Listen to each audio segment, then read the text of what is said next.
حضور صلی اللہ علیہ وآلہ وسلم فرماتے ہیں، میں نے معراج کی رات کچھ لوگ دیکھے جن کے پاس اعلیٰ خوبصورت پیارا کھانا پڑا تھا، لیکن بہترین غذا بھی موجود تھی ان کے پاس پڑی تھی، لیکن وہ گند کھا رہے تھے، وہ بدبودار چیزیں کھا رہے تھے، کیڑے مکوڑوں والا گند کھا رہے تھے، کیچڑ کھا رہے تھے۔ تو میں نے کہا کہ جبرائیل، یہ کون لوگ ہیں یا رسول اللہ؟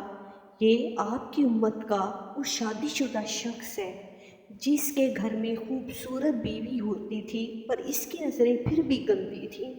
میں کہا کرتا ہوں کہ نکاح آدھا ایمان ہے، تو جو شادی کے بعد بھی نظر گندی کرے اس کو کیا کہوں خدارا؟